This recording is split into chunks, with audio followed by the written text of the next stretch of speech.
said in the dark. She struggled backward, upstream, toward a year when an a cappella Steve might have meant something. Steve, you know, the 12th most common name for American males between the ages of 24 and 38.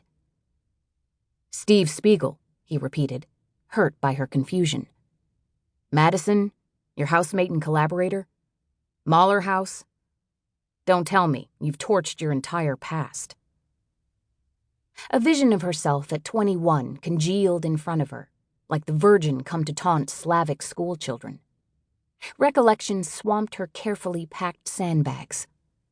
Steve Spiegel. The three of them had planned to live the rest of their lives together once. He, she, and the man who'd lived long enough to become Adie's ex-husband. Jesus, Stevie.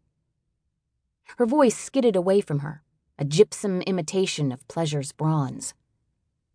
Stevie, what on earth have you been doing with yourself? Doing? Adie, my love. You still make life sound like a summer camp craft project. Isn't it? No, you decorative little dauber. It is not. Life is a double-blind, controlled placebo experiment. Has middle age taught you nothing? Ha. I knew that at 20. You were the one in denial. Tag team remembrance dissolved the years between them. Okay, the gaps and rifts. Okay, all the expended selves that would never again fit into the rag box of a single curriculum vitae. Adie. Ade. You busy these days? I thought we might be able to hook up. Outside her loft, the stink of singed oil and rotting vegetables settled. Car alarms clear down to the battery sounded the pre-dawn call to prayer. She cradled the phone under her chin, a fiddler between reels. Steve, it's kind of late. She hoisted the guillotine window above her futon, its counterweights long ago lost at the bottom of the sash's well. She crawled out onto her fire hazard of a fire escape, adopting her favorite phone crouch, rocking on her haunches, her lumbar pressed to the rose brick. Jesus Christ, he said. I'm so sorry, entirely forgot the time difference. What is it out there, like after 1? I mean, it's a little late for reunions, isn't it? Missing the whole point, the sole purpose of reunions, their sad celebration of perpetual too-lateness, the basic one-step-behindhood of existence. Oh, I don't want a reunion, Ade. I just want you. She laughed him off, and they pressed on.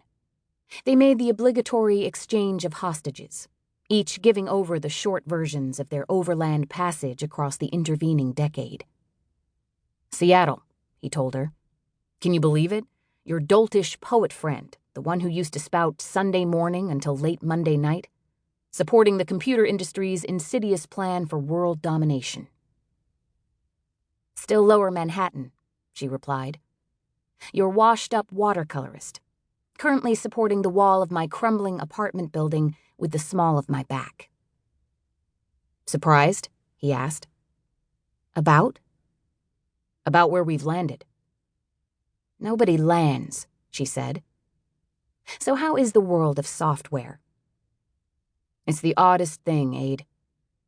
Ade, as if they still knew each other. You know, I lied to get into this business in the first place.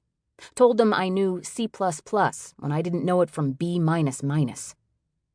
But it turns out I know this stuff in my sleep. Born to it. Code is everything I thought poetry was back when we were in school. Clean, expressive, urgent, all-encompassing. 14 lines can open up to fill the available universe. Different kind of sonnet, though, right? Different rhyme scheme? I don't know.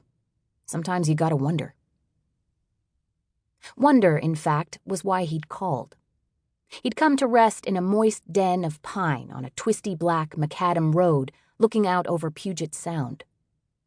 He was coding for a startup called the Realization Lab, the latest tendril of that runaway high-tech success story, Terrasis.